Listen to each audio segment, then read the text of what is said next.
Assalamualaikum warahmatullahi wabarakatuh.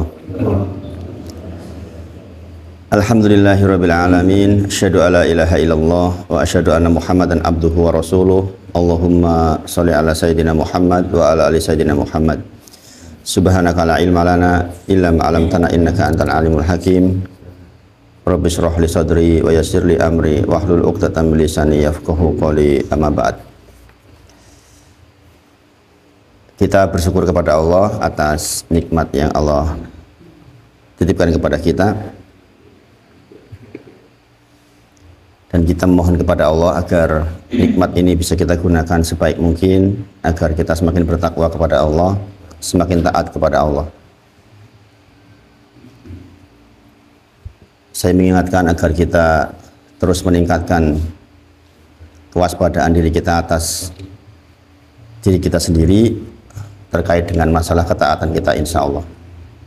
Usikum wa nafsi bitaqwallah wa ta'atih faqad fasal mutakun. Sungguh beruntung orang-orang yang bertakwa kepada Allah. Hari Rabu kemarin, Selasa, ada gerhana bulan. Di sini dilaksanakan sholat khusuf, bukan?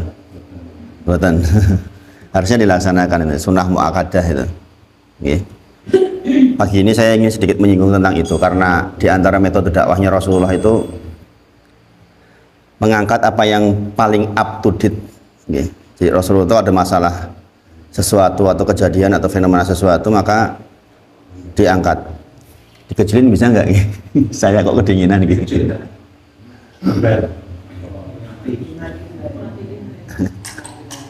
Saya agak alergi dingin maksudnya.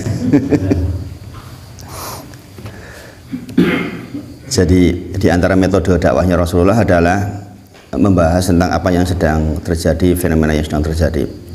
Ingat Bapak Ibu sedaya, ketika Rasulullah naik ke mimbar pada saat sholat khusuf, yang dibahas yang utama masalah apa? Dosa apa? Dosa zina itu yang diangkat. Jadi Rasulullah menyampaikan tidaklah ada yang lebih pencemburu dibandingkan Allah Subhanahu wa taala, dan Allah sungguh sangat murka ketika ada seorang laki-laki dan perempuan yang tidak diikat dalam tali pernikahan kemudian berhubungan intim alias berzina. Maka para ulama juga menyebut di antara pendorong makin banyaknya gerhana juga karena makin merebaknya perzinahan, apalagi LGBT, apalagi lesbian, itu lebih parah lagi. Maka kalau dulu Rasulullah selama 13 tahun mendapat perintah sholat, 10 tahun di Madinah itu hanya ketemu gerhana satu kali, gerhana matahari. Kita sekarang merasakan gerhana hampir tiap tahun, gitu. Sekarang makin rengket, gitu, menunjukkan makin dekatnya hari akhir, dan semakin kesana semakin rengket lagi, gitu, karena banyaknya perbuatan perzinahan. Padahal zina itu kata Imam Syafi'i rahimahullah taala adalah dosa yang menjadi hutang bagi pelakunya. Maka kalau taubatnya tidak sempurna, pasti dia akan menemukan entah istrinya dizinai, atau saudara perempuannya dizinai, atau anaknya dizinai, atau cucunya dizinai, sehingga sakitnya menusuk ke dalam dirinya sendiri. Maka dosa zina itu dosa yang sungguh itu hutang. Maka Imam Syafi'i itu kalau menceritakan bab tentang persoalan zina itu sampai kemeringat istilahnya, sampai takut sekali, gitu. Karena akan dibalas segera di dunia, gitu. Nah, maka peringatan-peringatan dari Allah untuk kita seharusnya kita perhatikan secara khusus. Rasulullah menyebutkan tentang sholat gerhana ini. Saya kebetulan waktu itu jadwalnya di Sorosutan, jadi sekaligus habis sholat maghrib kita sholat khusuf panjang sampai datang waktu isya, menjelang waktu isya. Karena memang sunahnya sholat khusuf itu panjang, dan kita minta persetujuan dengan jamaah mau dibacakan seberapa panjang. Kalau aturannya bicara aturan, rukuknya saja itu kan rukuknya 2 kali, rakaat pertama rukuk 2 kali, i'tidal 2 kali. Rukuk pertama itu panjangnya rukuk itu seperti bacaan 100 ayat awal surah Al-Baqarah. Itu rukuknya itu. Itu rukuknya, bukan berdirinya. Jadi dengan membaca Subhana Rabbiyal Azim atau yang semisal itu diulang-ulang sepanjang bacaan 100 ayat surat Al-Baqarah. Kita praktek jempali ini zaman sekarang. Rukuk keduanya senilai dengan 80 ayat awal Al-Baqarah. Gitu. Ya, apalagi bacaan suratannya. Gitu. Makanya kemarin waktu di surat-surat juga saya bacakan sebagian dari Al-Baqarah. Kemudian di rakaat keduanya sebagian dari Ali Imran. Ya, tapi karena udah diberitahu ya nyaman-nyaman saja. Bahkan mereka menyampaikan merasa beruntung gitu. Ikut sholat khusuf. Ya, Rasulullah bersabda, inna syamsa wal qamar ayatani min ayatillah. Sesungguhnya matahari dan bulan itu ayatani, dua tanda di antara tanda-tanda kebesaran Allah. Ayatani min ayatillah. Layan khosifani limauti ahadin walali hayatihi. Tidaklah gerhana matahari terjadi karena kematian seseorang atau karena kehidupan seseorang. Karena waktu itu zaman Rasulullah terjadinya gerhana matahari itu karena berbarengan persis dengan meninggalnya Ibrahim bin Muhammad sallallahu alaihi wasallam. Meninggalnya Ibrahim anak Nabi Muhammad sallallahu alaihi wasallam. Maka orang-orang berbisik-bisik di Madinah itu, oh ini itu gerhana karena ada yang meninggal, dihubung-hubungkan. Kayak zaman sekarang kan khurafatnya, oh dimakan sama naga, oh dan macam-macam gitu.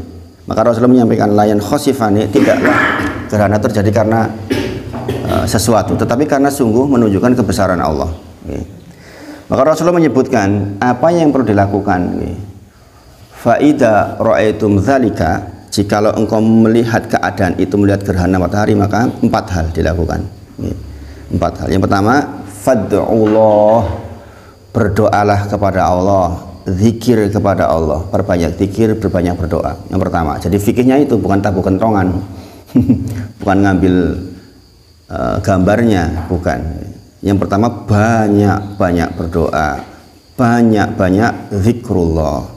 Kemudian wakabbiru, maka bertakbirlah karena kita sedang menyaksikan tanda-tanda kebesaran Allah. Kemudian wasallu, nah ini perintah dari sholat khusuf, sholatlah. Sebagian madzhab berpendapat sampai derajat wajib, tapi yang masyhur adalah pendapat ijma bahwa ini adalah sunnah muakkadah, sunnah yang sangat ditekan, bukan sunnah biasa. Maka sayang sebenarnya kalau dilewatkan tidak sholat, sayang banget. Sholat sendiri gimana? Sholat sendiri, sholat khusuf. Asalnya hukum sholat khusuf itu di masjid dan berjamaah. Terpaksanya sendiri itu karena sebuah keadaan, misalnya di masjid jami. Masjid jami itu masjid yang digunakan untuk Jumatan tidak mengadakan, maka kita terpaksa melaksanakan sendiri. Jadi hukum asalnya sholat khusuf itu bersamakan. Makanya Rasulullah menyampaikan perintahnya di, kalau zaman sekarang dicorong, as-sholatu jami'ah gitu. Panggilannya begitu, as-sholatu jami'ah gitu. Mari kita sholat berjamaah gitu. Maka dilaksanakan di masjid yang digunakan untuk sholat Jumat. Nah, keterpaksaan jika memang di tempat itu nggak diadakan, maka kita sholat sendiri. Kemudian perintah yang keempat adalah watasodaku, disuruh banyak sodakoh malam itu. Banyak kesempatan sebenarnya. Kemudian ada kejadian ketika saya sampaikan ini, ada orang yang langsung, saya malam ini hendak mensodakohkan sebagian harta saya sejumlah sekian dan sekian. Ada yang langsung dan tidak sedikit jumlahnya, puluhan nilainya, saking merasakan bersyukur bertemu dengan sholat itu. Tuh, dia merasakan dari sekian banyak sholat yang pernah dia jalani, katanya itu yang termasuk yang sangat ngerentes gitu. Sehingga dia langsung bersedekah dalam jumlah yang sangat banyak, langsung praktek. Jadi fad'ullah wa kabbiru wa sallu wa tasaddaku. 4 hal ini yang dilakukan ketika datang gerhana. Jangan sampai kemudian malah justru kita cuma ngambil gambar, selfie, mengabadikan, untuk apa? Perintahnya Rasulullah nggak begitu. Maka sekali lagi ini peringatan buat kita, bahwa terjadinya gerhana itu bukan persoalan yang ringan. Rasulullah itu ketika datang gerhana itu sampai ketakutan karena menunjukkan betapa dekatnya kiamat kepada kita. Zaman sekarang sampai nggak takut, Rasulullah aja takutnya luar biasa. Di dalam apa namanya khutbahnya, beliau menyampaikan hal-hal, diantaranya adalah beliau menyampaikan, seandainya engkau tahu yang aku tahu tentang surga dan neraka maksudnya, maka engkau akan sedikit tertawa dan banyak menangis. Tuh bahasanya gitu di dalam khutbahnya. Seandainya engkau tahu apa yang aku tahu, kata Rasulullah, tentang surga dan neraka, maka sesungguhnya kalian akan sedikit sekali tertawanya, banyak sekali menangis. Itu diantara isi khutbahnya Rasulullah SAW ketika di dalam sholat khusuf. Itu pun yang saya sampaikan kemarin. Jadi sesuai dengan apa yang Rasulullah pandukan. Jadi gerhana itu timbul diantaranya karena kemaksiatan dan akan semakin rengket. Maka kita diajak untuk berpikir sebenarnya. Di dalam surah Ali Imran ayat ke 190 kita tahu tentang peringatan-peringatan besar itu. Inna fi khalqis samawati wal ardi wa ikhtilafil laili wan nahari la ayati li ulil albab. Itu bahasanya jelas banget bahwa sesungguhnya dalam penciptaan langit dan bumi, pergantian siang dan malam, Bapak Ibu. Sekarang ini sedang terjadi ini kan waktu di mana terjadinya gantian shift antara malaikat malam dan malaikat siang. Itu sekarang ini, waktu fajar ini kita tuh duduk seperti ini disaksikan malaikat. Karena sekarang lagi proses nih, malaikat malam bergantian dengan malaikat siang. Sesungguhnya pergantian siang dan malam itu adalah tanda-tanda kebesaran Allah bagi siapa? Bagi orang-orang yang berfikir, liulil albab. Mongga. Jadi sekali lagi, inna fi khalqis samawati wal ardi wa ikhtilafil laili wan nahari la ayati liulil albab. Bahwa ini adalah tanda-tanda kebesaran Allah bagi orang-orang yang berpikir. Sekali lagi, bagi orang-orang yang berpikir. Gitu. Pertanyaannya, siapa orang-orang yang berpikir? Liulil albab, diteruskan di ayatnya gini. Alladzina yadhkurunallaha qiyaman wa qu'udan wa ala junubihim wa yatafakkarun. Coba. Yang dimaksud ulil albab di situ adalah orang-orang yang selalu mengingat Allah dalam kondisi berdiri, dalam kondisi duduk, dalam kondisi berbaring. Podo karo ingat Allah terus. Gini apa nggih? Lah jenengan lah hidup adanya ya, kalau nggak berdiri ya duduk, kalau nggak duduk ya terentang atau tidur. Gini apa nggih? Dikatakan ulil albab adalah orang yang selalu zikrullah dalam kondisi dia berdiri, dalam kondisi dia duduk, dalam kondisi dia berbaring. Podo karo terus-terusan ingat Allah sambil memikirkan segala yang diciptakan oleh Allah. Tidaklah mungkin penciptaan ini batilah. Bahkan hatanya seekor nyamuk pun pasti tidak mungkin Allah buat dengan tujuan yang sia-sia. Semuanya pasti ada hikmah-hikmah besar. Jikalau kita melihat sejarahnya Musa alaihissalam tentang bagaimana beliau ingin melihat keadilan dari Allah, maka di situ ada hikmah-hikmah besar gitu. Ketika beliau melihat Nabi Khidir tiba-tiba merusak kapal, tiba-tiba membunuh anak kecil, kan ada hikmah-hikmah yang susah dimengerti kalau kita hanya melihat dengan kacamata kita. Maka sekali lagi, terjadinya gerhana bulan kemarin itu menjadi peringatan buat kita, menjadi peringatan buat kita, dan di situ disunahkan sholat. Kenapa saya bahas? Dua hal alasannya pagi ini saya bahas itu. Satu, kita sedang bahas fikih sholat. Yang kedua, berarti kan termasuk diantaranya adalah sholat khusuf. Jangan ditinggal sholat khusuf itu, karena sunnah mu'akadah, sunnah yang ditekan banget gitu. Dan itu Bapak Ibu Saudara diberitahu bahwa hanya orang-orang yang mendapatkan hidayah dan taufik dari Allah yang digerakkan untuk melaksanakan sholat khusuf loh, termasuk orang-orang yang istimewa. Maka kalau ditinggal sayang sekali kalau ditinggal. Mudah-mudahan ke depan kalau ada lagi jangan sampai ditinggal. Di sini diadakan nggak masalah. Syukur-syukur di Masjid Jami. Saya kemarin menginisiasi banyak masjid, jadi saya peringatkan diadakan. Alhamdulillah. Sholat khusuf. Namanya sholat khusuf. Sholat gerhana itu namanya sholat khusuf. Tata caranya berbeda dengan sholat biasa. Kita berdirinya setelah istita, kemudian al-fatihah, suratannya panjang. Tentu saja disesuaikan dengan kondisi. Kalau sesepuan semua ya panjangnya secukupnya. Ini ya minimal membaca minimal ya 10 ayat lah Al-Baqarah. Kemudian di rukuk keduanya ya separohnya minimal 5 ayat Al-Baqarah. Saya kemarin bacakan 1,5 halaman dan 1 halaman kemarin. Kemudian yang rakaat keduanya juga 1,5 halaman dan 1 halaman.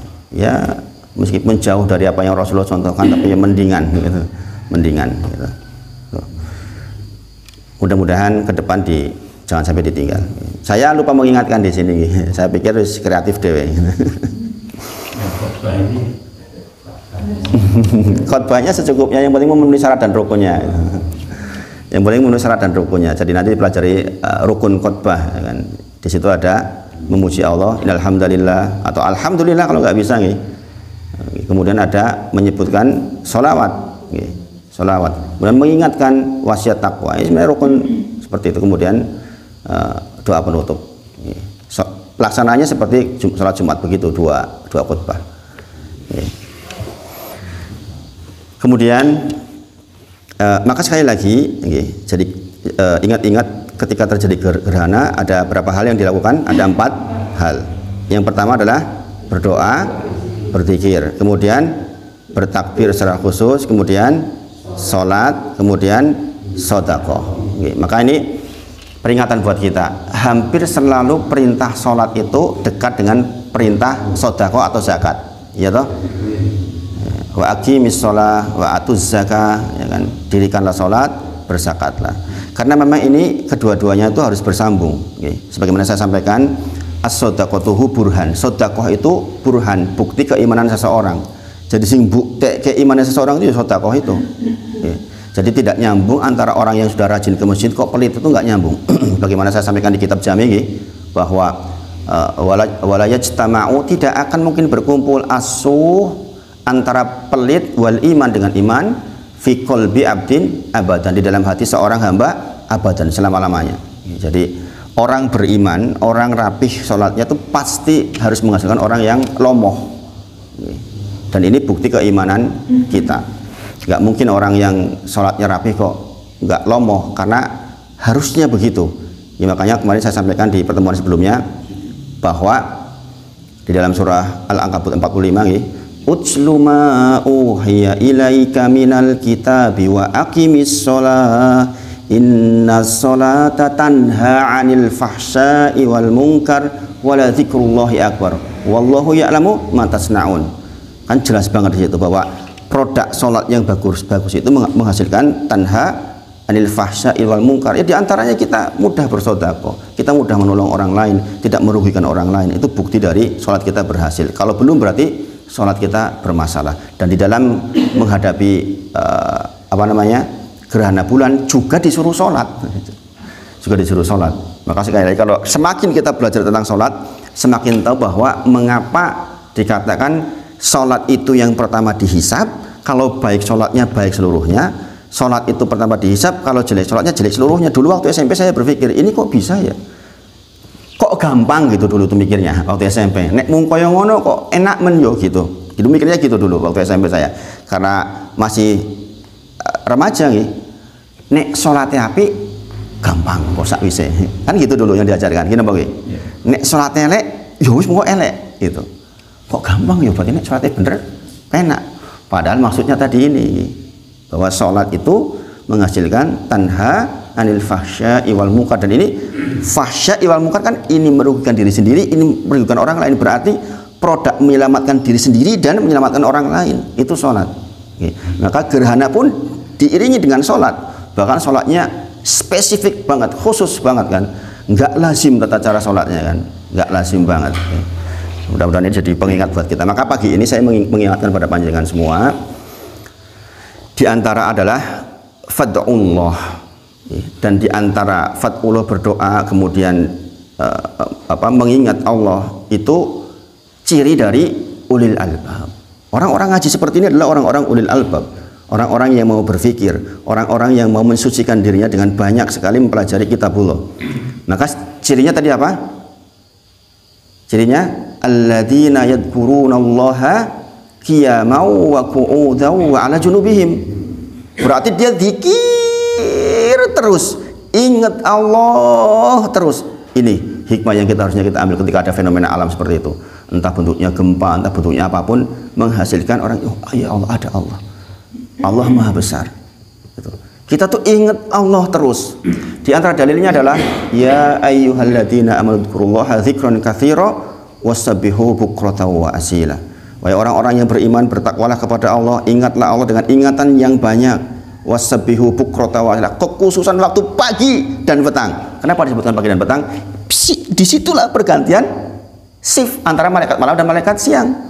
Di dalam Al-Quran berulang kali disebutkan bukratan wa asila, yaitu antara ba'da subuh tadi itu sampai suruk, itu yang disebutkan dengan bukratan wa asila. Sorenya adalah antara ba'da asar sampai terbenam.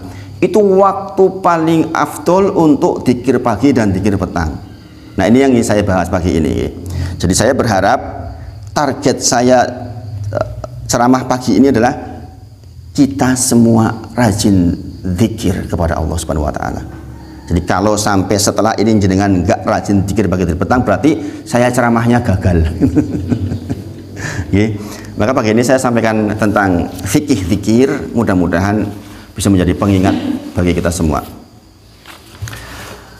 Saya ingatkan di awal ya Pak Ibu sedaya tentang dzikir ini, tentang nasihat Nabi Muhammad Shallallahu Alaihi Wasallam kepada Ibnu Abbas radhiyallahu anhu ketika beliau masih berumur 10 tahun dan sedang dibonceng oleh Nabi Muhammad Shallallahu Alaihi Wasallam, dibonceng di kudanya.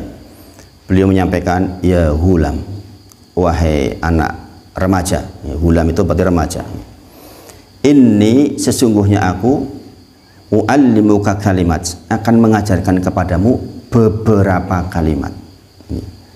Nah, di antara kalimat yang diajarkan Rasulullah Shallallahu Alaihi Wasallam pada waktu itu adalah beliau menyampaikan ta'aruf ilallahi firraha, ingatlah Allah firraha, ketika kita dalam kondisi lapang, kondisi cukup uang, kondisi sehat, kondisi anak-anak sukses, kondisi anak-anak soleh, tidak ada gangguan apapun, yafrika fisidah, maka Allah akan ingat engkau ketika kita sidah, ketika kita sulit, ketika ekonomi susah, ketika usaha macet, ketika anak-anak sakit, Allah akan ingat kita. Ini wasiatnya Rasulullah kepada siapa? Ibnu Abbas radhiyallahu anhu yang umurnya berapa? 10 tahun. Bapak Ibu sedaya, kita pesankan begitu enggak sama anak kita 10 tahun? Eling-eling yo. Nek kowe longgar, kelingan Gusti Allah. Salat wengi yo le. Engko nek pas kowe susah, Gusti Allah nulung kowe. Yang diinstal anak 10 tahun. Berarti wasiat ini tuh harusnya sudah dari dulu kita dapat sebenarnya nih. Karena ini diantara bekal kita hidup. Karena apa? Ulil albab adalah orang yang ingat Allah terus dalam kondisi dia berdiri, dalam kondisi dia duduk, dalam kondisi dia berbaring. Berarti ingat Allah terus dari dulu, sudah kita remaja sampai kita mati. Jadi seseorang dikatakan mendapati dirinya ulil albab, orang-orang yang berpikir, orang-orang yang berakal, orang-orang seperti ini. Li ulil albab. Banyak orang, Bapak Ibu sedaya, hanya mulai dekat kepada Allah ketika terlilit hutang, gitu. Mulai Allah tolong ya Allah, kan gitu. Mulai ketika dia sakit keras, aduh lorok banget, baru kemudian dia dekat sama Allah. Kemudian ketika segala urusan yang dirasakan sempit, itu baru kemudian ingat Allah. itu kita ingat Allah dalam kondisi syiddah. Seharusnya yang diminta oleh Rasulullah mengingat Allah justru dalam kondisi longgar. Dalam kondisi longgar kita justru banyak-banyak mengingat Allah, yang dengan itu kita akan diingat oleh Allah dalam kondisi syiddah, dalam kondisi sempit. Nah, yang dimaksud dengan kita menyempatkan dalam kondisi longgar mengingat Allah itu supaya dikenali oleh Allah secara khusus bahwa Allah bersama makhluknya. Iya, Allah melihat kita semuanya, tanpa orang mabuk juga tetap dilihat oleh Allah. Tetapi keinginan kita adalah agar kita dilihat oleh Allah secara khusus, ma'iyatu khosoh, kebersamaan dengan Allah yang khusus, yang dengan itu insya Allah berikan pertolongan kepada kita. Dan ini penting Bapak Ibu sekalian. Di antara kisah yang bisa menjadi contoh tentang perkataan ini wasiat ini adalah kisahnya Nabi Yunus alaihissalam. Wadanuni idzahaban mughadiban. Ingatlah ketika Nabi Yunus alaihissalam, Dzannun itu Yunus, dalam Al-Quran namanya Dzannun, Dzunnun.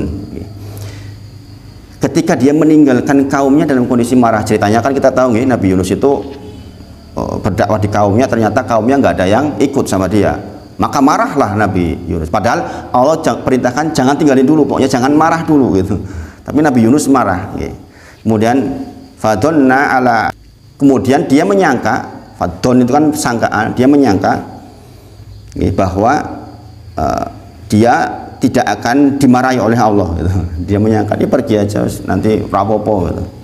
Kemudian Allah takdirkan dia mendapatkan musibah, yaitu mendapatkan 3 kegelapan. Ini tahu ketika di perahu kemudian dia yang harus dilempar setelah diundi kan, maka dia di dalam 3 kegelapan, gelapnya malam, gelapnya lautan, gelapnya lambung ikan. Di dalam kegelapan yang sangat itu dia berdoa kepada Allah, fanada, dia menyuruh kepada Allah fi dzulumat, dalam kondisi dzulumat. Dzulumat itu gelap gitu, itu dzulumat gitu. Pokoknya gelap banget gitu. Makanya disebut oleh para ulama masuk dzulumat adalah gelapnya malam, gelapnya lautan, gelapnya lambung ikan. Apa ucapannya? Ucapannya apa? La ilaha illa anta subhanaka inni kuntu minadz zalimin. Nah, ucapan Yunus alaihissalam yang di dalam gelap yang sangat gelap itu, jangan kebayang nggak sih di dalam lambung ikan itu gimana? Nggak kebayang gelapnya. Tetapi mengapa ketika dia mengucapkan la ilaha illa anta subhanaka inni kuntu minadz zalimin langsung diangkat ke Allah?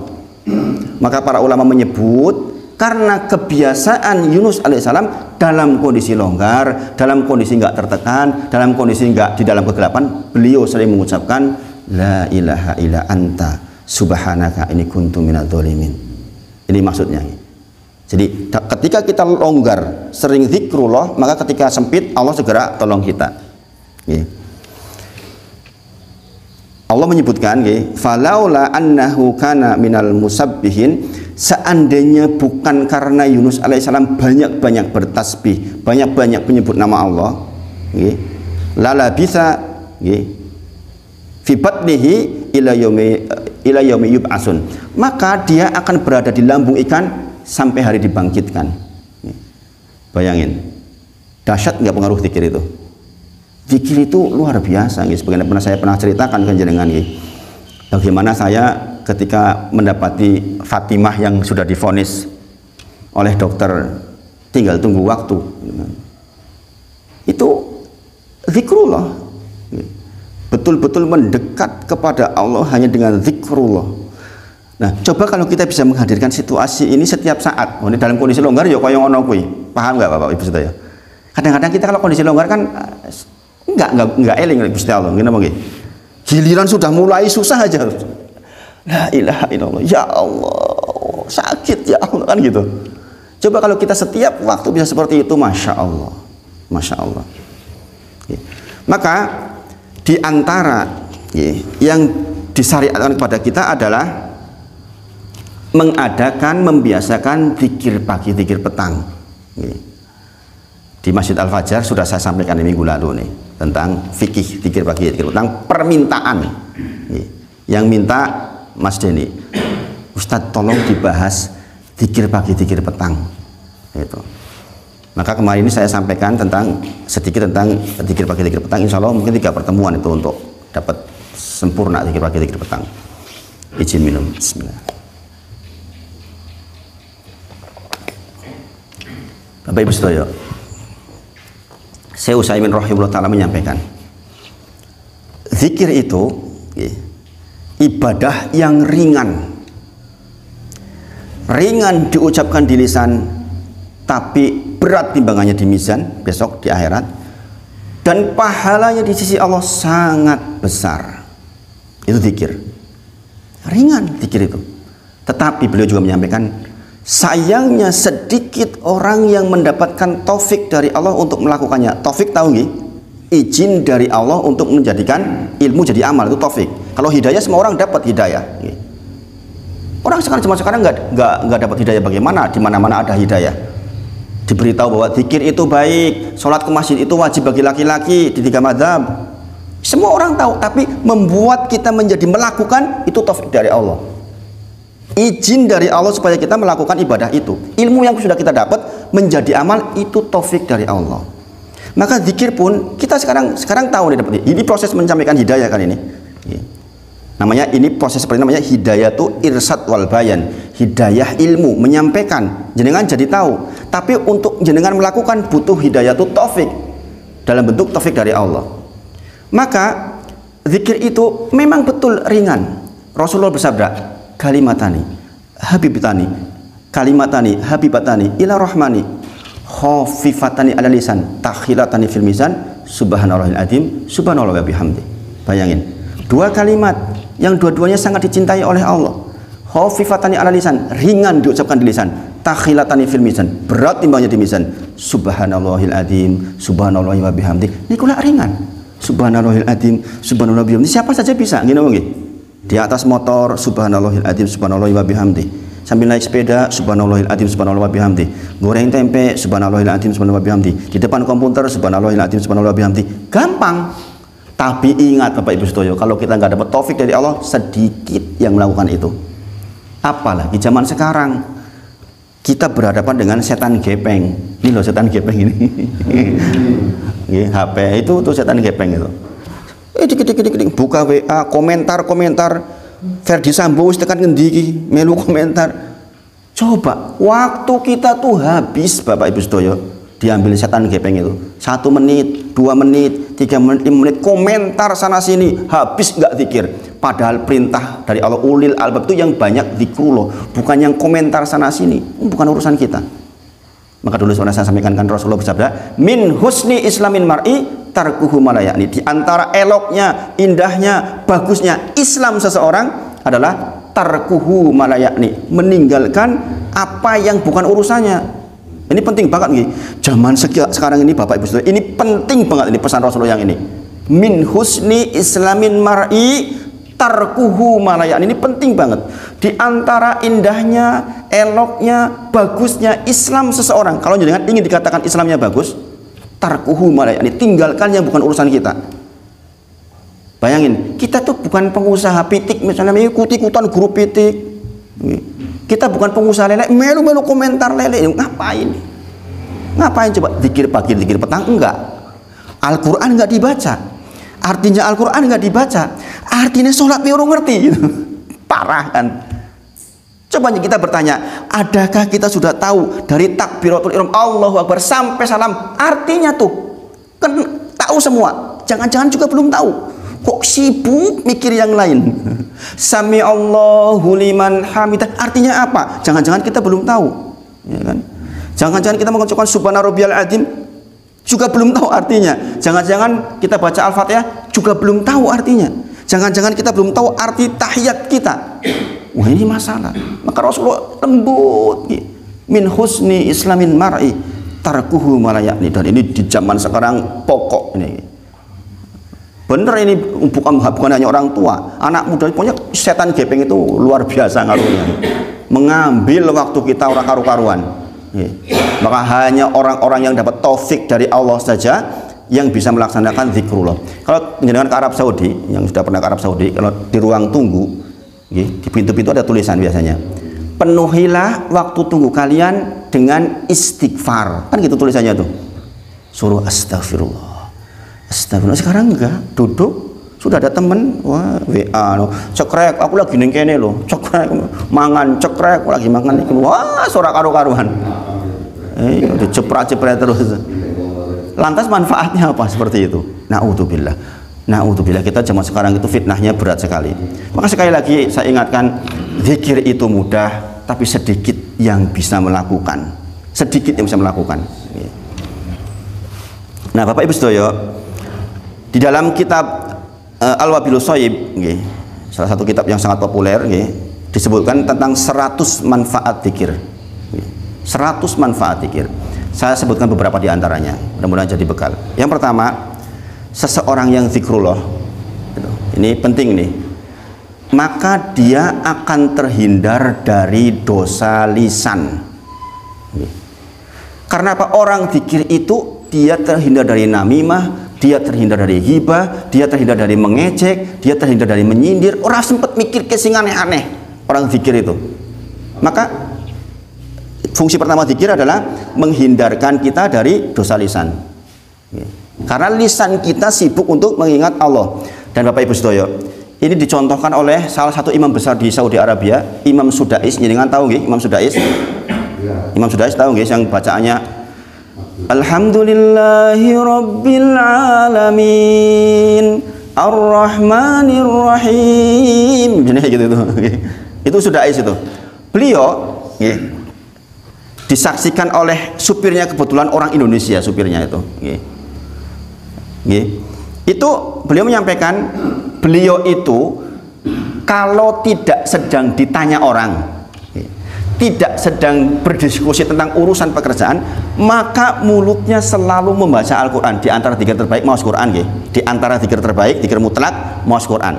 Makanya sebaiknya kita itu punya hafalan, walaupun hanya 1 juz, 2 juz, kita niat 30 juz. Kalau mati masih 1 juz, mudah-mudahan dinilai 30 juz oleh Allah.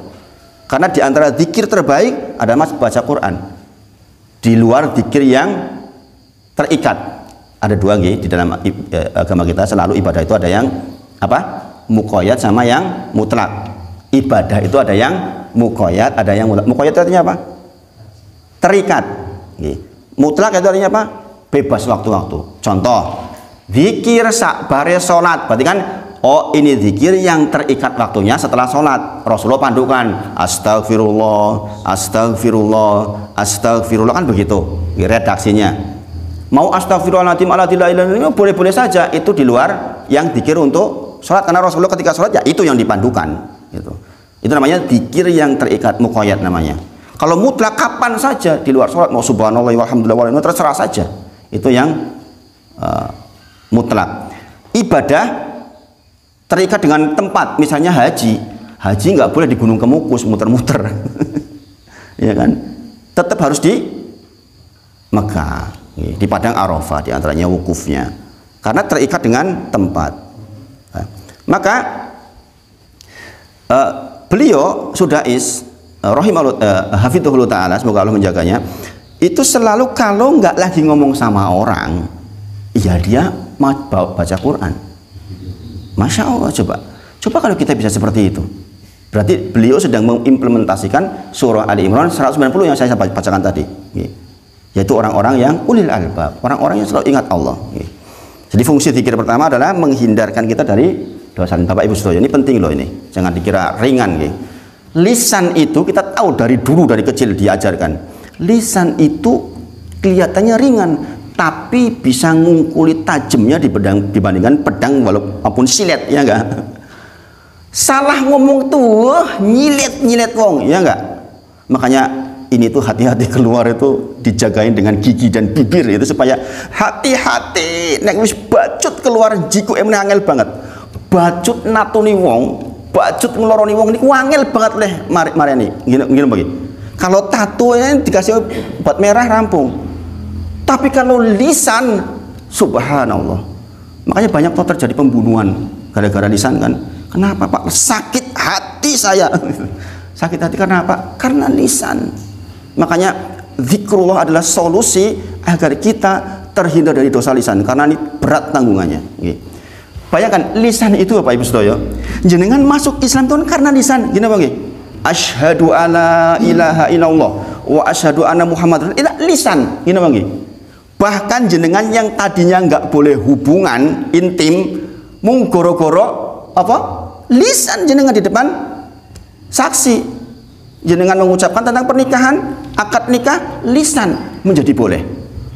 Maka sekali lagi persoalan zikrullah ini, persoalan menjadikan lisan ini selalu ingat Allah, selalu hanya zikrullah itu penting banget. Maka Rasulullah bersabda apa? Di antara pesannya adalah la yazanu lisanuk rotban min dzikrillah. Selalu basahi lisanmu rotban min dzikrillah dengan mengingat Allah. Subhanallah, walhamdulillah, la ilaha illallah, Allahu akbar. Di luar itu baca Quran, Al-Waqiah, baca Kulhu, Falak, Nas, terus yang kita hafal. Di luar apa yang kita lakukan itu yang dilakukan. Dan ini pandukan oleh Allah untuk kita. Wa ma khalaqtul jinna wal insa illa liya'budun. Tidaklah kita diciptakan oleh Allah kecuali hanya untuk beribadah kepada Allah saja. Surah Ad-Dariyat ayat ke-56. Maka mudah-mudahan kita termasuk yang mendapatkan diri kita setelah ini nggak ada waktu kecuali hanya untuk zikrullah saja. Bekerja silahkan. Jaga warung silahkan. Ya kan? Goreng tempe silahkan, tapi mulut itu zikir terus kepada Allah. Sehingga kalau tiba-tiba kita meninggal, mudah-mudahan husnul khotimah. Yang kedua, fungsi zikir.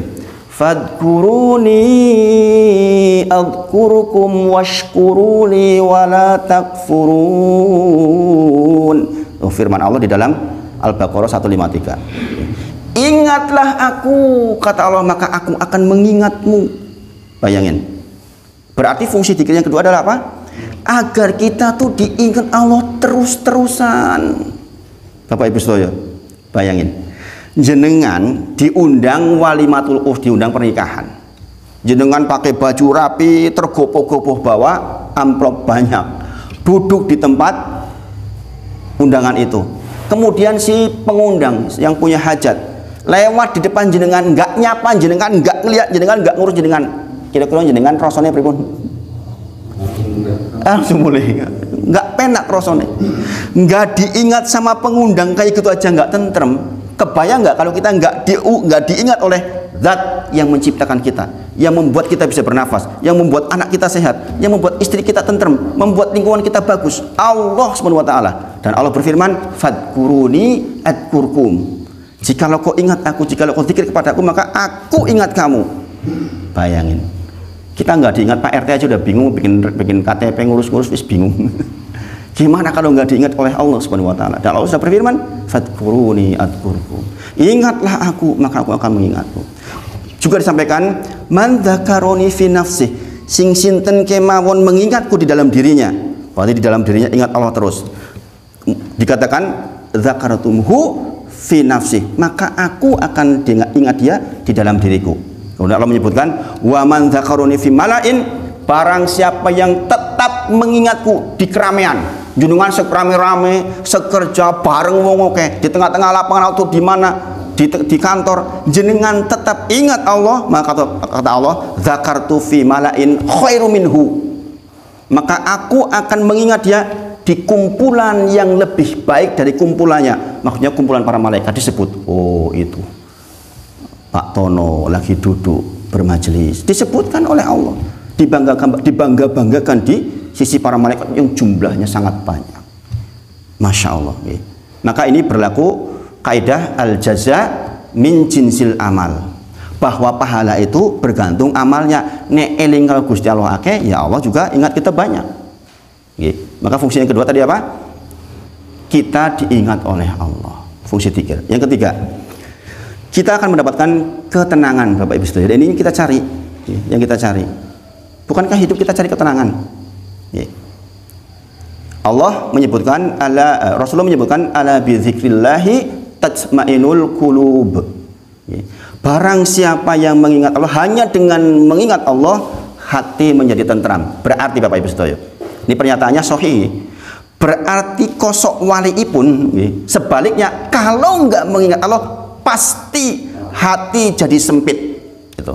Dan disebutkan, Wa man a'rada min dzikri, dan barang siapa yang meremehkan untuk mengingatku, mengabaikan untuk mengingatku, kata Allah, maka fa innahu ma'isatan dongka, maka aku akan jadikan kehidupan dia sempit, walaupun kaya raya, walaupun rumahnya 100, walaupun mobilnya 100, ketawa ketiwi di kafe, duduk-duduk ketok bahagia, yakin hatinya sempit. Allah yang menyebutkan lewat Rasulnya. Jadi jangan, nggak usah heran kalau melihat orang ketok mobilnya bagus, ketok ketawa, hatinya sempit kalau nggak ingat Allah. Karena apa? Hanya dengan mengingat Allah hati menjadi tentram. Jangan mengucapkan asyhadu alla ilaha illallah wa asyhadu anna Muhammad Rasulullah, konsekuensinya membenarkan apa yang Rasulullah bawa. Di antaranya kita sudah belajar jadi kitab usul salasah. Rasulullah menyampaikan ala bidzikrillah tatmainnul qulub, bahwa hanya dengan mengingat Allah hati menjadi tentram. Dan barang siapa yang tidak mengingat Allah, ma'isan tandongka, dia akan dijadikan sempit. Maka bukan persoalan banyaknya uang, bukan persoalan usaha kita sukses atau tidak, bukan itu persoalan ketenangan, bukan itu. Tapi persoalan kita ingat Allah atau tidak adalah mahfum di dalam kehidupan ini. Kita menghadapi soal-soal kadang-kadang sempit, kadang-kadang ekonomi sempit, kadang-kadang susah, kadang-kadang sakit. Saya minggu Jumat lalu, Bapak Ibu Sedoyo, Jumat lalu saya sampai memprasangkai saya mau berakhir hidupnya waktu itu. Saya habis dari sini itu, kemudian saya istirahat sebentar di rumah, kemudian saya punya jadwal di isi Jumatan di daerah Sorosutan itu, di Aroyan. Itu kan masjidnya besar gitu. Itu tiba-tiba menjelang berangkat itu, Pak Ibu Sedoyo, entah karena masuk angin atau apa nggak tahu. Jadi memang waktu malam Jumat kemarin banyak kegiatan waktu itu. Banyak sekali kegiatan. Di malamnya juga kebetulan ada orang baru pulang umroh, saya juga menemani untuk ngisi di sana. Tiba-tiba dada tuh sakit luar biasa, sakit nggak berhenti-berhenti. Kalau dokter mengatakan itu jantung koroner, katanya diremes-remes saya gini terus.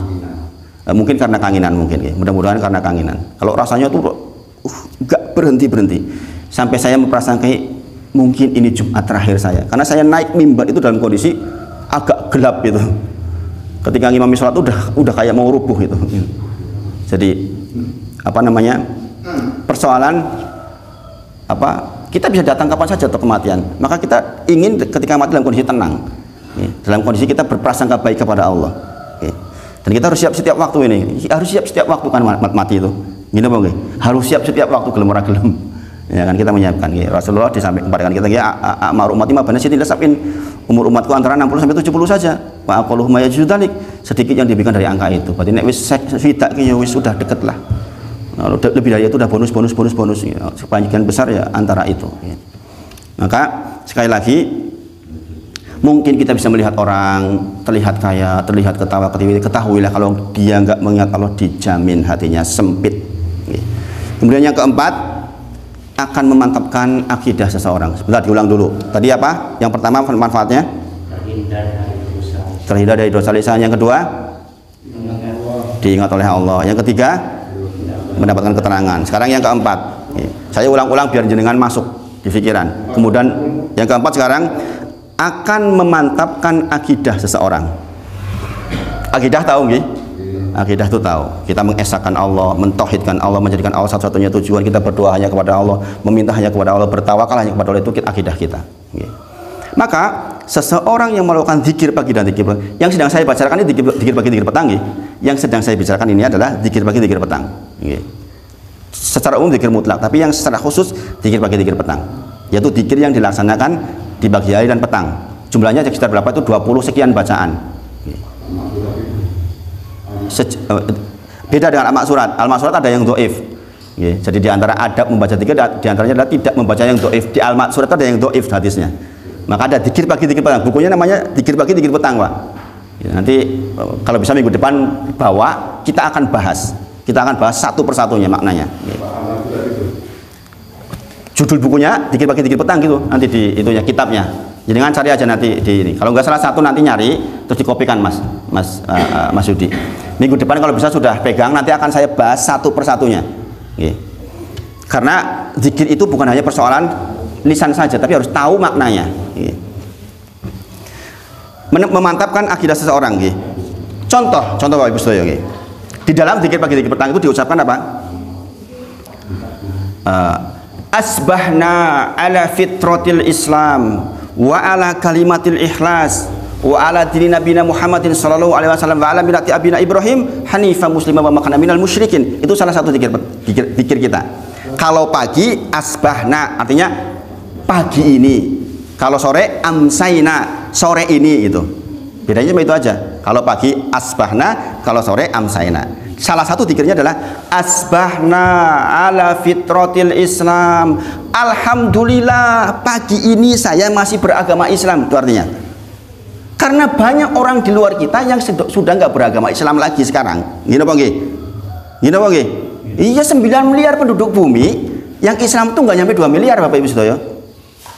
Berarti yang dapat jaminan sorga itu nggak sampai 2 miliar hari ini.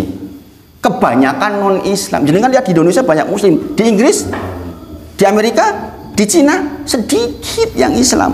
Maka dikatakan dalam zikir ini asbahna ala fitratil Islam. Alhamdulillah. Isuk iki Jumat iki aku isih agama Islam. Itu harus disyukuri Bapak Ibu sedaya. Koh Stefan mengatakan, yang meninggal almarhum rahimahullah taala, mengatakan Aceh itu banyak orang yang sempat menjadi murtad loh. Gara-gara dulu tsunami itu. Iya, bayangin negeri Serambi Mekah loh. Karena ekonomi, karena kesusahan, karena nggak punya rumah diberi rumah, nggak punya pekerjaan dikasih pekerjaan. Akhirnya ada yang pindah. Maka kita syukuri asbahna pagi ini ala fitratil Islam, saya masih Islam alhamdulillah. Wa ala kalimatil ikhlas, ini contoh nggih. Wa ala kalimatil ikhlas, dan di atas kalimat ikhlas, kalimatu la ilaha illallah. Kita tuh masih pegang la ilaha illallah. Miftahul jannah, miftahul jannah. Kuncinya surga.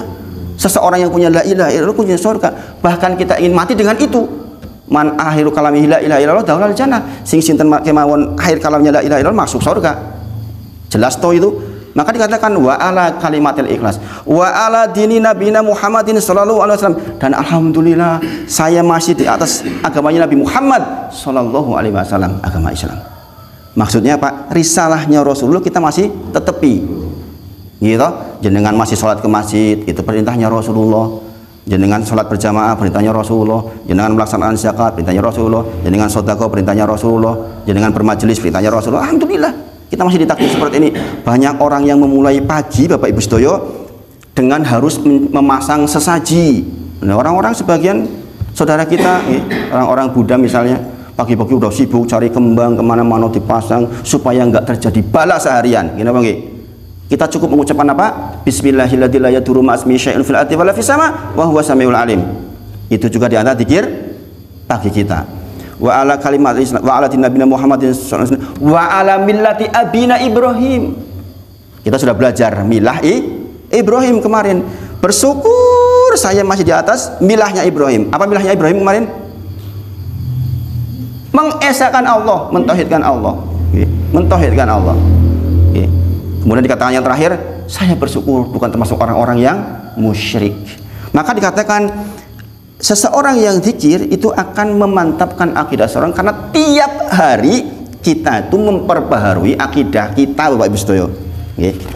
Fungsi yang keempat, fungsi yang kelima, zikir adalah sabar di dalam ujian. Orang yang zikir maka dia akan mendapat dirinya sabar. Dan Bapak Ibu sedaya, Rasulullah menyampaikan, kalau kita kok diberi sabar oleh Allah, kita itu sedang diberi karunia yang sangat besar. Karena sabar itu nggak ada timbangannya di mizan. Saking abote sabar itu. Makanya ada istilah sabar ki jarine ono wates. Sabar ki ono watese. Pahalanya juga nggak ada batasnya kok. Yang membatasi kan kita sendiri. Sabar ki ono watese. Lah ya kowe dhewe sing mbatesi. Nggih enggak? Ngene apa nggih? Wes rewel terus awas kowe. Wah tak antem sabar ki ono watese. Kowe dhewe sing batesi. Allah nggak kasih batas sabar itu. Nggih. Makanya pahalanya juga tanpa batas, nggak bisa ditimbang, saking besarnya pahala sabar. Maka seseorang yang membiasakan zikir, dia akan mendapati dirinya sabar. Bahkan Bapak Ibu sedaya, ini pula yang Allah perintahkan kepada nabinya untuk menjadi solusi atas semua soalnya.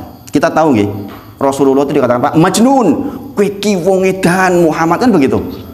Gini Bang, salat pun sampai dikasih tayu unta di atas punggungnya. Maka ketika menghadapi itu semua, perintah Allah adalah zikir, bukan yang lain-lain. Zikir. Allah berfirman, nggih, fasbir ala ma yaqulun. Saya tahu, kata Allah, aku tuh ngerti yang iki menjadi berat karena ucapan-ucapan mereka. Wasabbih bihamdi rabbika, maka bertasbihlah, mengucapkanlah tasbih, memuji Allah, kemudian berzikir kepada Allah. Kemudian qabla tulu isamsi wa qabla hurubiha. Kapan perintahnya? Qabla tulu isamsi, sakdurunge matahari terbit tadi nih, subuh sampai suruk, wa qabla hurubiha, sampai ya, dan pada waktu asar sampai sebelum terbenam. Qabla hurubiha, sakdurunge terbenam.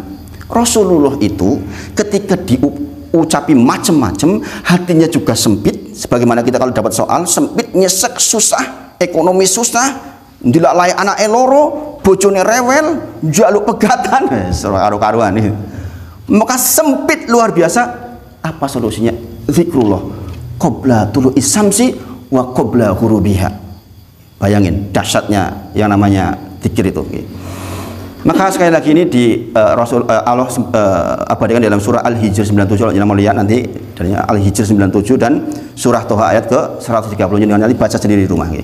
Surah Al-Hijr ayat ke 97 dan surat Toha ayat ke 130. Jadi akan mendapatkan sabar. Yang keenam, yang terakhir, dari 100 saya sebutkan 6 saja. Fungsi zikir di antaranya adalah menolak bala. Menolak bala. Di antara zikir pagi dan zikir petang kita adalah ucapan apa? Bismillahilladzi la yadurru ma asmihi syai'un fil ardi wala fis sama wa huwas samiul alim. Bismillahilladzi, dengan menyebut nama Allah yang dia Allah. Bismillahilladzi la yadurru ma asmihi syai'un fil ardi wala fis sama. La yadurru, enggak ada yang bisa mencelakaiku di langit dan di bumi ketika disebut namanya. Kita sudah menyebut nama Allah, bismillah. Maka tidak akan ada yang bisa mencelakai kita di dunia maupun di langit maupun di bumi. Ada orang komplain, Ustaz, saya sudah baca bismillahirrahmanirrahim kok saya kesempret motor, nek ora moco ketabrak truk. Kadang-kadang kita tuh menuntut berlebihan. Insya Allah kalau kita mengucapkan bismillahirrahmanirrahim la yadurru ma asmihi syai'un fil ardi wala fis sama wa huwas samiul alim dengan makna dan kandungannya, maka kita akan dapat manfaat itu. Kenapa? Disampaikan oleh Imam Al-Qurtubi rahimahullah. Ini kisahnya sebenarnya menakjubkan banget. Zikir ini tuh kisahnya menakjubkan sekali. Salah satu kisahnya adalah beliau mengatakan, Imam Qurtubi rahimahullah, hada khobarun sahih. Ini hadis yang sahih kata beliau. Wa qaulun shadiq, dan ini kalimat yang shadiq, kalimat yang benar. Alimnahu dalillahu. Saya sudah ngerti tentang dalil ini, tentang dalil bismillahirrahmanirrahim la yadurru ma asmihi syai'un fil ardi wala fis sama wa huwas samiul alim. Saya ngerti itu. Saya tahu persis. Dari sisi keilmuan dalilnya, wa dalilan wa tajriba, dan saya tahu tentang dalil ini tajriba. Tajriba itu pengalaman maksudnya. Orang mungkrungu tok, orang mung tahu manfaatnya, tapi saya tahu secara pengalaman, kata beliau. Beliau mengatakan, fa ini sesungguhnya aku mundu sami'tu amil taubihi, sejak saya dengar itu, seperti yang sekarang dengar, saya nggak pernah tinggalkan ucapan bismillahirrahmanirrahim la yadurru ma asmihi syai'un fil ardi wala fis sama wa huwas samiul alim. Kemudian falam yadurroni, nggak pernah terjadi sesuatu yang mencelakakan saya, syai'un apapun itu, ila sampai antarok tuhu, sampai saya lupa baca. Sampai saya lupa baca. Maka kemudian dikatakan falatahudni akrobun bil madinati lailan. Suatu ketika saya di Madinah pada waktu malam tersengat lebah. Sambil saya kemudian mikir, oh foto kok saya sampai kecelakaan tersengat, bukan lebah namanya, kalajengking. Maka dia mengatakan, ingat-ingat, oh tadi saya tidak zikir bismillahirrahmanirrahim la yadurru ma asmihi syai'un fil ardi wala fis sama wa huwas samiul alim. Maka Bapak Ibu sedaya, andai kita ditakdir oleh Allah untuk bisa zikir ini, kita selamat sehari, insya Allah. Tetapi nek memang panjenengan ketakdir cilaka, yo dibuat lupa sama Allah pagi-pagi, jadi kan nggak mengucapkan. Itu logikanya. Maka saya kadang-kadang kalau tiba-tiba ingat jam 11, ya Allah, untung iki mau jam subuh tangan jam 11 selamat. Saya kadang-kadang begitu sampai seperti itu. Kok kelingan ini bisiki misalnya. Kadang-kadang manusiawi suka lupa. Bayangkan kalimat yang pendek, bismillahirrahmanirrahim la yadurru ma asmihi syai'un fil ardi wala fis sama wa huwas samiul alim. Sudah hafal semua belum ini? Belum. Nah, makanya minggu depan Mas Yudi tolong jenengan kopikan itu tentang zikir pagi, zikir petang. Nanti saya bahas, mungkin 3 kali pertemuan saya bahas. Ini karena ada momen gerhana bulan itu saya jadi ingat ini. Karena di antara perintahnya memang kita harus ingat Allah banyak-banyak. Kalau enggak repot kita. Dan dikatakan ulil albab orang yang banyak mengingat Allah. Nah itu fungsi dari faidah dari zikir. Saya sampaikan satu hal lagi. Perkataan dari Imam Qurtubi rahimahullah mengatakan hanyalah ini ingat bagian ini. Ingat bagian ini. Ingat betul. Supaya jangan berbeda dengan orang yang enggak ngaji. Perbedaan orang yang ngaji dan tidak ngaji zikir itu di sini nih. Imam Al-Qurtubi rahimahullah menyampaikan, ini imam besar hanyalah seseorang mendapatkan manfaat itu tadi semua yang saya sebutkan tadi. Jenengan akan mendapatkan faedah itu semua ketika jenengan mengucapkan zikir sambil memahami maknanya dan memahami kandungannya. Nggowo makna dan kandungannya. Orang ngomong subhanallah, nggak ngerti maksudnya. Subhanallah artinya apa Bapak Ibu Saudara? Maha suci Allah. Maha suci Allah maksudnya apa? Maha suci Allah dari yang buruk-buruk maksudnya. Allah nggak mungkin bikin kita susah. Allah nggak mungkin bikin kita malas. Allah nggak mungkin bikin kita mencelakai kita. Itu artinya subhanallah. Maha suci Allah dari yang buruk-buruk itu maksudnya. Kalau kita paham maknanya kan kita tentrem, mantap di hati. Subhanallah, nggak mungkin Allah celakai saya. Tuh, beda kan dengan subhanallah tanpa makna dan kandungan. Maka dikatakan seseorang mendapatkan faedah zikir ketika dia paham makna dan kandungan. Kemudian Muhammad Mukhtar Al-Singkiti rahimahullah ta'ala menyampaikan, selama kebiasaan kita membaca zikir dengan makna dan kandungannya, kata beliau, berbahagialah. Karena seluruh jebakan-jebakan hidup ini berbentuk kesulitan, berbentuk kesibukan, berbentuk anak tidak manut, berbentuk istri rewel, berbentuk macam-macam, semuanya akan tetap dikasih solusi oleh Allah sepanjang kita zikir dengan makna dan kandungannya. Masya Allah, Pak Ibu Sedoyo. Masya Allah. Bukankah kita menghadapi soal-soal dalam hidup? Saya kalau ceramah tentang zikir kayak gini, saya keperingat memang. Karena saya merasakan betul loh Pak Ibu Sedoyo. Jangan tahu saya hijrah susahnya kayak mana ekonomi. Kalau bukan karena ingat Allah terus, beratnya subhanallah. Tapi karena didukung oleh zikrullah, tentrem lagi. Saya harus bayangin, Bu Eko, Pak Eko tahu sudah ke tempat saya kan. Saya dulu rumah relatif nyaman, harus pindah ke tempat seperti itu. Kalau karena nggak zikrullah, la ilaha illallah, jatuh mental. Mungkin saya memang dibuat oleh Allah seperti itu biar tahu, biar ngerasain. Saya sering cerita sama istri, kita tuh dibuat mengalami susah-susah biar nek nyampein yo ngrentes tenan. Ramu critane wong liya, cerita saya sendiri. Dibuat sakit sampai divonis sakit yang sampai mau mematikan pada kasus Fatimah. Sehingga yang saya sampaikan ke jenengan itu memang fakta tajriba, pengalaman, bukan hanya dalil tapi pengalaman juga. Nah, maka sekarang saya terakhir sampaikan makna istighfar, karena ini harus jadi bekal jenengan. Istri saya, Bapak Ibu Saudara, istri saya tuh sampai-sampai kalau zikir itu yang dia utamakan yang sudah paham betul maknanya, khususnya istighfar. Istighfar sudah pernah saya sampaikan. Istighfar sedang minta apa kita?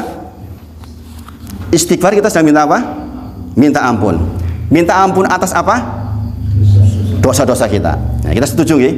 Astagfirullah. Ya Allah, saya minta ampun atas dosa-dosa saya. Dalam bahasa Arab Bapak Ibu Saudara, istighfar itu maksudnya adalah tolabul maghfirah. Tolab itu permohonan, maghfirah itu ampunan. Istighfar berarti tolabul maghfirah. Ini sering dengan istighfar kan, tapi kalau nggak ngaji beda. Makanya saya bilang orang ngaji dengan nggak ngaji itu harus beda. Minimal di hati bahwa kita tuh benar-benar mempelajari ilmu. Tolabul maghfirah, minta maghfirah. Maghfirah Bapak Ibu Sedoyo dalam bahasa Arab itu dari kata mighfar. Ini asal kata maghfirah itu dari mighfar. Apa itu mighfar? Mighfar itu istilah untuk tutup kepala para prajurit. Apa namanya itu kalau di sini? Apa namanya? Ya, pokoknya yang itu topinya prajurit. Dari apa tuh? Dari besi itu? Dari besi. Dari besi. Beda dengan kupluk, kopiah. Kopiah bahasa Arabnya kolan suah. Sorban, imamah. Kalau sorban dan imamah fungsinya hanya untuk menutup. Dalam bahasa Arab namanya sitr. Sitr itu menutup kita, fungsinya untuk menutup. Tetapi kalau mikfar di samping menutup juga al-wikoyah. Wikoyah itu melindunginya, ditotok ki ora apa-apa maksudnya. Ini ditotok kan isi loro. Tapi kalau mikfar ting ditotok nggak apa-apa. Nah, yang namanya istighfar itu kita lagi minta dua itu. Jadi kalau jenengan astagfirullah, jenengan sedang minta mendapatkan sitr dan wikoyah. Maksudnya sitr itu apa? Agar dosa-dosa jenengan itu ditutupi maksudnya. Mungkin dulu pernah naudzubillah berzina, naudzubillah. Ditutup, jangan dibuka sama Allah di dunia dan di akhirat. Maka nanti di akhirat akan ada orang yang mendapatkan kitab dari sebelah kanan, mendapatkan hisaban yasiro. Dia akan bertanya, ya Allah, dulu tuh saya pernah zina, kok nggak ditulis di sini? Sudah dihapus dengan istighfarmu yang sempurna. Jangan dibuka, ya Allah. Coba kalau kita aibnya dibuka sama Allah di dunia, nggak ada orang dekat sama jenengan. Gini apa lagi? Jujur coba. Iya kan? Kita tuh buruk asalnya. Maka kita minta itu. Maka seburuk-buruk orang Islam diantaranya adalah orang yang membuka aibnya sendiri. Sudah ditutup sama Allah kok dibuka-buka. Contoh, ada orang mengatakan, oh saya itu bangga, saya pernah loh berzina sama tuh artis itu yang cantik itu. Kira tahu toh? La ilaha illallah. Ini orang yang parah. Sudah ditutup sama Allah kok malah dibuka sendiri. Itu buruknya luar biasa. Maka di antara syariat ketika nikah jenengan dengan janda, nah untuk bilang misalnya jenengan kok ketakdir harus menikah lagi, jenengan nggak boleh. Ben karo bojo musim pertama kepiye? Nggak boleh. Nggak boleh. Ke depan total, yang di belakang sudah ditutup. Kalau Allah berkehendak tutup, jangan dibuka sama sekali. Maka di antara fikih di dalam agama Islam adalah jangan membuka aib masa lalu, nggak boleh. Dan itu fungsi istighfar yang pertama. Fungsi istighfar yang kedua adalah al-wikoyah. Al-wikoyah artinya melindungi. Asalnya dosa kita tuh harus jadi musibah, gitu oke? Kita berbuat dosa asalnya mungkin tadi mobil yang meledos lah, jadi istrinya lah, rewel lah, jadi sakit lah, jadi musibah intinya. Setiap dosa yang kita lakukan bentuknya apapun harus dikafarah dengan dosa-dosa. Dengan apa? Dengan musibah-musibah. Tetapi dengan astagfirullah, ya Allah, lindungi aku, jangan jadikan dosa saya menjadi musibah. Itu maksudnya tuh istighfar itu. Maka betapa pentingnya istighfar kita, karena kita tiap hari itu produksi dosa. Kita ngeliat orang nggak berjilbab dikiranya nggak dosa. Kita lihat di TV One tuh orang nggak pakai jilbab, kita lihat tontonan dosa itu tuh dosa. Jangan dikira nggak dosa. Kita tiap hari produksi dosa tiap hari. Kita sambil nonton istighfar nggak? Astagfirullah. Gitu nggak? Kan nggak. Kita di jalan kita nggak bisa menghindar dosa, nggak bisa kita hindari. Maka istighfar terus. Inilah ulil albab. Dan mulai hari ini kita melakukan zikir dengan makna dan kandungan. Itu dua yang saya bahas. Ada sekitar 20-an di zikir pagi, zikir petang. Insya Allah nanti kita bahas. Mudah-mudahan Allah izinkan kita mendapatkan taufik dan mendapatkan karunia dari Allah di masa-masa yang akan datang, dan mendapatkan akhir hidup yang husnul khotimah insya Allah. Ini panjang banget ceramahnya ini, sampai keringetan. Kita akhir dengan kafaratul majelis. Subhanakallahumma wa bihamdika asyhadu alla ilaha illa anta astaghfiruka wa atubu ilaik. Wa akhiru da'wana alhamdulillahirabbil alamin. Assalamualaikum warahmatullahi wabarakatuh. Moga. Apa namanya Abdul antara Tuhan Allah Subhanahu dengan Subhanallah dalam dua-duanya afdol. Dua-duanya afdol. Kalau kita bicara tentang afdolu zikri, la ilaha illallah. Seafdol zikir adalah ucapan la ilaha illallah. Kenapa? Kalimat tauhid. Kalimat tauhid. Tetapi zikir tadi itu dipandu kan? Ada zikir yang muqayyad. Oh, api ene bar salat istighfar. Astagfirullah. Sesuai dengan panduan Rasulullah. Gitu. Jadi kalau bicara afdol, insya Allah semuanya afdol. Ada yang bertanya juga, bolehkah zikir pakai tasbih? Boleh, silakan kalau untuk menghitung. Yang penting jangan dianggap tasbihnya itu punya jadi jimat, ya nggak boleh. Kalau sekedar untuk menghitung silahkan saja. Kenapa?